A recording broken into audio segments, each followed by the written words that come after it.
Hello mga ate, welcome to my first official day na wala na akong trabaho. Not because natanggal, not because of something else, kundi dahil sa mga putukan ng bombalets de Dechua. Wait, nadidistract ako sa mga lalaking naglalakad. But anyways, i-appreciate muna natin ang ating napakagandang view. I'm with my sister Marky, ang pinakamay dalisay na pukelya dito sa production city. And of course, me, na pinakamasikip. Nandito kami ngayon sa production city and sobrang payapa ng area. Parang wala nang magaganap na, alam nyo na. Oo, ito na yung simula. Ito na yung simula. Yun na yung pinakahuli kaninang umaga, yung kung ano man yung nangyari dito. But now, tignan nyo naman, dahil UAE is one of the safest country talaga. Compared sa amin sa Abra, ha? Happy Fiesta pala sa Abra. Yes.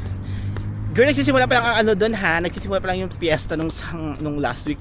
May nategi bells na. Compared dito, di ba? May mga bombahan sa Himpapawid.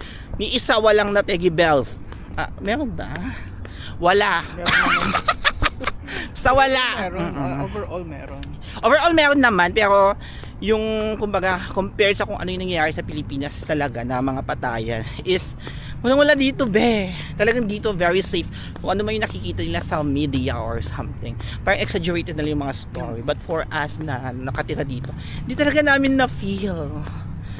Nakakakaba lang yung mga alert kasi 'di ba alert na yun eh. Alert bakla ganon. Pero wala naman, every time na may alert, wala naman kayo marinig, wala kayo makita. So ano lang yun, alert lang. Ang dami mga lumilipad. Ito yung alert. Dapat maging alert kasi baka mapunta ako sa bunganga ko itong mga lumilipad dito. So yeah, ipapakita ko ulit yung area. Ayan, para makikita nyo. Diyos ko pa. Ang daming mga, hindi ko alam kung mga insekto dito. So yeah, see you on my day 2.